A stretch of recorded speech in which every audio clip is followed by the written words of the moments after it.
या व्लॉगमध्ये घाईपताच्या भाजीची रेसिपी देते आणि आपल्या राजगुरुनगरमधील सायगावची यात्रा कशी झाली ते दाखवते. तर हे गाईज, मी Prajita Varud, welcome back to my YouTube channel. तर लाईफला सिरियस घेतलेली मी 7ला उठायचं जिमला जायला, तर 8ला उठली. ठीक आहे, 1 तास लेट, अजून पण अर्धी झोपेतच आहे. सकाळी सकाळी भांडे घेऊन काका विकायला आले. काका अजून लोक झोपलेत हो. ये मेरी जिम और अब यहाँ वर्कआउट होगा. जिम मध्ये घुसताच तोंडावर उजेड पडलाय, एवढा की थोडी झोप उडाली. असं वाटतंय माझ्याकडे बघून की मला पकडून बळच जिमला आणले. चलो वॉर्मअप करेंगे. जिम जॉईन करायचं कारण काय? फॅट वाढलंय भाई. आता तुम्ही म्हणणार आम्हाला वाटत नाही, पण मला वाटतंय.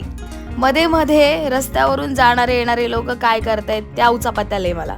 वॉर्मअप मध्ये अर्धा जीव गेलाय भाई. अभी देखो ये वर्कआउट करके डोले शोले दिखाऊंगी, रुको बेटा थोडे दिन. फॅट कमी करायचे आणि डायरेक्ट बायसेप्स फ्लेक्स करण्यावर आली आहे मी. डिस्ट्रैक्शन भाई, 2 मिनट में डिस्ट्रैक्ट हो जाती हूँ. फॅट से याद आया, सायकलिंग कर लू क्या थोडा. माझ्या आजूबाजूला मी रिलेट करू शकते असंच का दिसतं मला? Universe thank you. घरी येऊन पहिला डाएट प्लॅन पाहिला. अभी ये मुसली खाऊंगी मैं. कशी बनवायची ते सर्च करते. याआधी डाएट मी वेट गेनसाठी केलेलं आहे, बट फर्स्ट टाइम आता डाएट वेट लॉससाठी करते. तर जे काही डाएटमध्ये दिलंय खाण्यासाठी, यात पहिलं हे आहे मुसली. ते बनवलं. आमच्या शिरोच्या पेडिग्री सारखं दिसतंय हे. टेस्ट कशी आहे? तर चांगली आहे, खाऊ शकते मी, दररोज खाऊ शकते. मेरा तो डाएट है पर इसको भूखा नहीं रख सकते. मग मसाले भात तिच्यासाठी बनवला आणि मी 11 वाजता मला खाण्यासाठी हे सोया चंक्स बनवत होते. कैसा लगेगा इसका टेस्ट पता नहीं, पर हवऱ्यासारखं एवढं बनवले. हे डाएट आपण करताना समोर कुणी कितीही टेस्टी मसाले भात खात असेल तरी पण आपण डिस्ट्रॅक्ट नाही व्हायचं. आपण आपल्या ताटातलंच खायचं आणि आपल्या ताटातलं संपत नसेल तर थोडं चीट करायचं आणि नंतर दोन्ही मिक्स करून थोडंच खायचं. आणि पहिल्याच दिवशी चालतं बरं का हे चीटिंग, ओके? नंतर नाही. खानावाना खाके आम्ही गेलो थेट आपल्या खेड तालुक्यात सायगावच्या यात्रेला.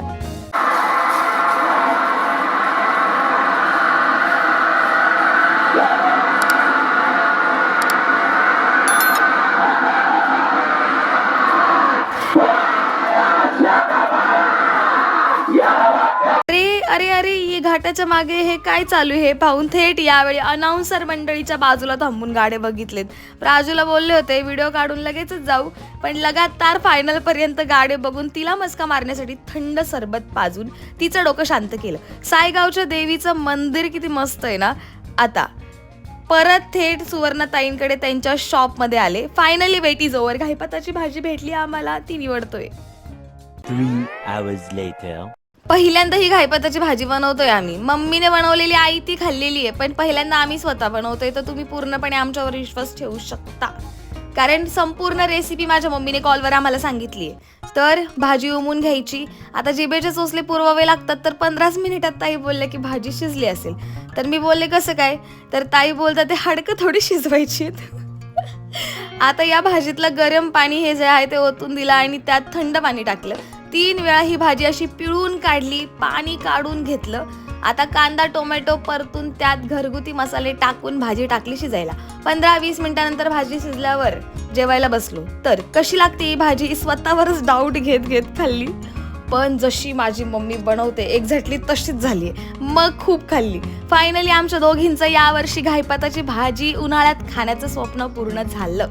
चला, आता व्लॉग कसा वाटला ते कमेंट करून कळवा आणि लाईक अँड शेअर पण करा आणि आपल्या चॅनलला सबस्क्राईब करून जा. Bye bye.